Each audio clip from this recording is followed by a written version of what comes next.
All right, guys, so let's go ahead and get into it really quick. So I had a chance to review the Vision Pro last month. So now I'm going to review the Metaquest 3 mixed reality headset. So that's VR and AR smashed together. It's mixed reality. So I've had this for about 6 or 7 months and I just haven't got around to reviewing it yet. But this is a great device. Now, as far as the technology goes, it's not going to be better than the Vision Pro as far as technology, but an overall VR experience with community, with just the games, this is going to take the cake. This is the best out right now, and only for $499 compared to a $3,500 headset. This is the one I would recommend you get. Now, as far as technology, I'm thinking maybe in a couple more iterations of the Metaquest, this will probably pass the Vision Pro. I think it'll pass it easily. You put eye tracking in this thing, this is gonna be on a different level. It can do almost the same things as the Vision Pro. Guys, this is a game changer here. All right, I have a lot to discuss. Let's go ahead and get started. Let's do it. All right, so let's go ahead and get started. So I wanna start with the aesthetics. In the Metaquest 3, this is a very good looking headset. I think it looks better than the Vision Pro. And you know, I just came from the Oculus Quest Generation 1. So I've had this about maybe 4 or 5 years. All right, so I skipped the Oculus Quest 2 and now I'm on the Metaquest 3, 3rd generation. It's called Metaquest now, it's no longer called Oculus Quest. But as far as the aesthetics, this looks pretty good, guys. It's a good looking headset. So it has 4 cameras in the front, 1, 2, 3, and 4, and it has a depth sensor or a field of depth sensor, so it can really see your surroundings and your boundaries. That's pretty cool. It has a hole here for the 3.5mm jack if you want your headphones, and you have on this side here you have a USB-C for charging. Now to charge it takes about 2.3 hours to charge. It has an 18-watt charging adapter, guys. So one thing Metaquest or Meta can do a little bit better is let's introduce a faster adapter. All right, so and I'm not sure if it can go past 18 watts if you get something off the market or anything like that.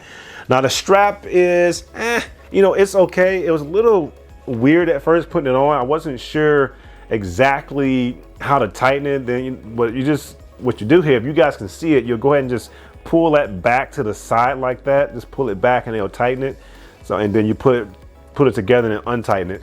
So it's not bad. It's actually pretty cool. Now, as far as the Vision Pro strap, it's just a little bit more intuitive than that, and it's a little bit more premium. But this is a $499 headset, so I wouldn't expect that much with the head strap here.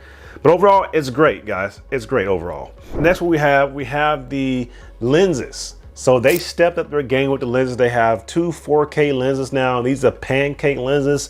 So as far as field of depth or field of view and clarity and details, you're getting that more with these pancake lenses in this 4K. So it's like I believe it's a 30% increase in resolution than the Generation 2. So that's actually pretty cool.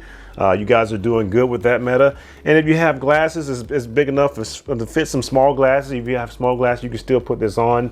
If not, you can get your lenses included here. I think it's a small company called Zini that they're doing a collaboration with Meta, and they can go ahead and fix your lenses, your prescription lenses, into the Metaquest headset. And I'll put that down below. But that's actually pretty cool, guys. That's a win for Metaquest there. All right, so as far as the volume, I believe the volume has increased up to 40%. So your volume is gonna be on the side here. And it sounds pretty good, guys. I've had the Oculus Quest 1, so the volume was, you know, it was okay, but it's gonna be a little bit better now. So I do like that. But overall, again, this looks great, guys. You have the volume control under here, and you have the lens control. You can control the lens. If it's blurry, you can make it more, make it have a little bit more clarity there, and that's pretty good. It's down here, and then you have the volume control here. So that's actually pretty cool.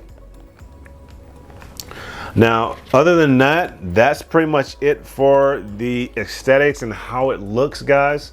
All right, so this is rocking a Snapdragon XR2 Generation 2 processor. So it's going to be like twice as fast as the Oculus Quest 2 or Metaquest 2. And it's going to be, it's that Generation 2 Snapdragon XR2. It's just a great processor. It runs twice as fast, has better graphics, guys. And it's the first XR2 inside the VR headset. So it's a good processor, very powerful. All right, so now as far as the pass-through on this device, this is one of the new key features. It has the 4 cameras here and the 2 cameras on the side here. Now, as far as that pass-through, is 4.6 megapixels of camera. Pass-through here is pretty good. I can't lie to you, it's pretty good. You can see your surroundings pretty good. Every once in a while, it's a little blurry. Now, I'm not even saying every once in a while. Most of the time, it's a little bit blurry. Now, the Vision Pro, that is a little bit more vivid, all right, a little bit more details and less blurry.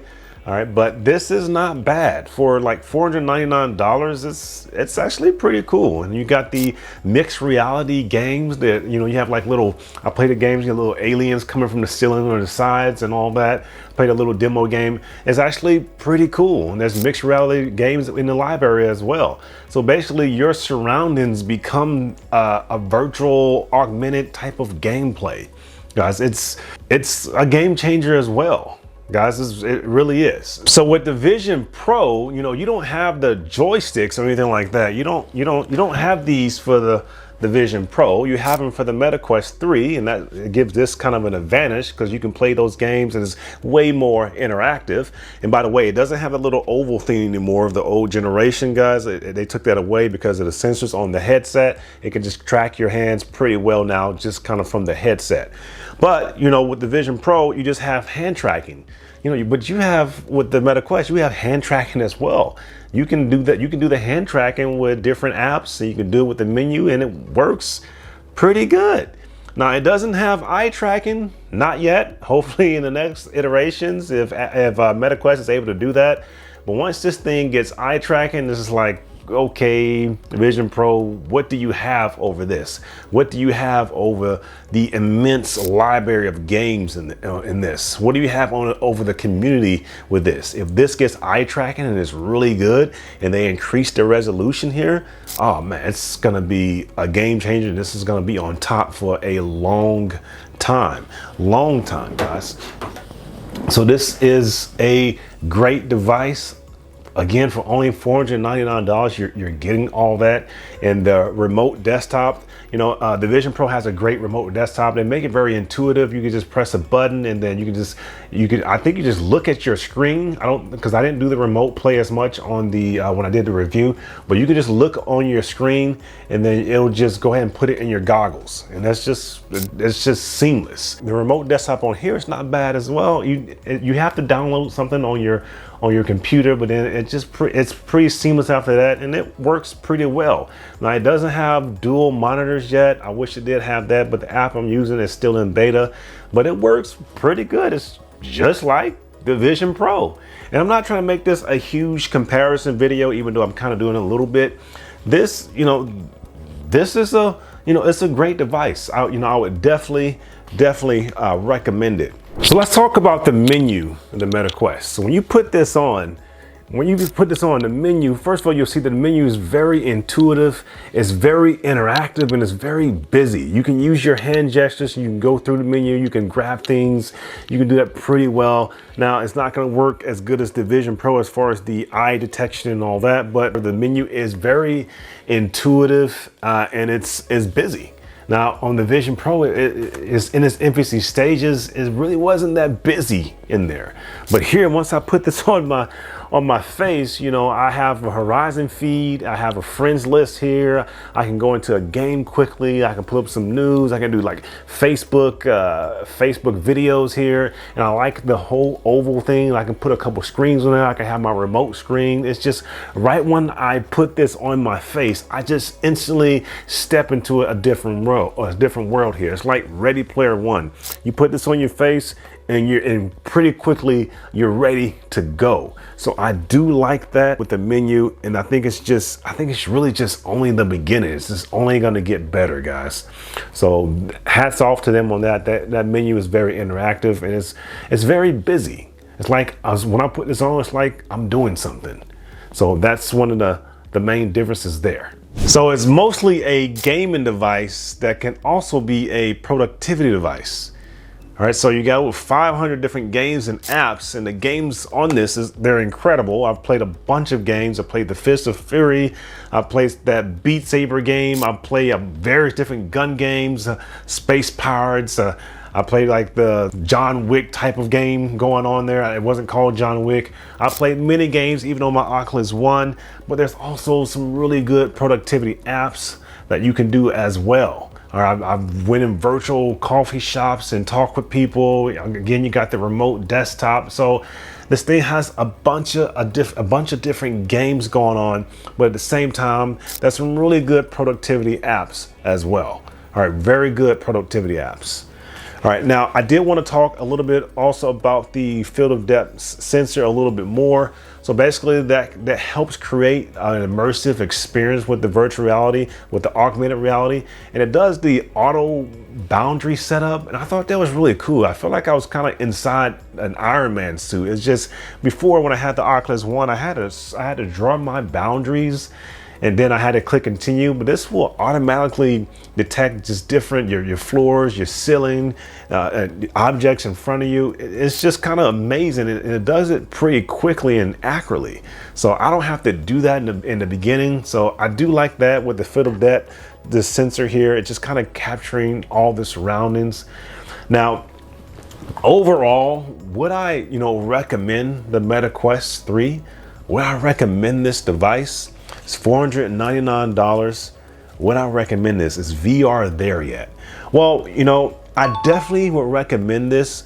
Now, in my Vision Pro review, I did say, as far as virtual reality, augmented reality, mixed reality going on, I do think one day we're not going to have the goggles this big, because this is actually pretty light. It's pretty light, guys. You can, if you want more battery, I think there's some off-market batteries you can put on the head strap, or you can have a battery that you put in your pocket.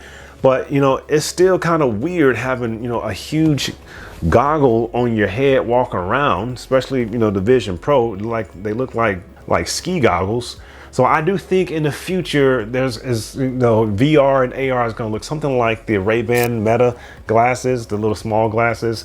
You'll definitely have AR in those glasses, and if you want to do VR, virtual reality, you can probably get like a little black background you can put on the glasses, or technology be that advanced that it can just shade the back of the glasses out. I do think that's where they're going in the future, but for the time being, I think this is king of the hill. For the time being, this is going to be for most users, and if you have some friends, it'll be even funner. I mean, this is a great device, guys. It's pretty cool. And as far as corporations using this, I think this is also a good device for corporations to use as well with the apps. All right, you can do VR meetings, and it's only getting better. All right, it's only getting better, guys. So I would definitely recommend this device, only $499. I believe every household should at least have some type of VR product, some type of virtual reality product. Every household should at least have it. Even if you don't play all the games, at least have it so you kind of keep up with the times. And they're having new updates on this every so often, but at least have every household at least have one VR, AR, mixed reality headset lying around, because you might play this for like 2 or 3 months, then you might put it down, and then a new game might come out, or a new type of feature, or a new app might come out, and you'll probably pick it up again, but you always have it there, guys. I can still play my Oculus One. In fact, my kids still play the Oculus One. It's still relevant as well. They love playing this more, but they still play the Oculus One. All right. So that's pretty much it. That's all I have for you guys today. If you have any questions, please leave all your questions down below, and I'll get to them in a timely manner. I'll catch you guys on the next video. But until then, y'all have a great day out there.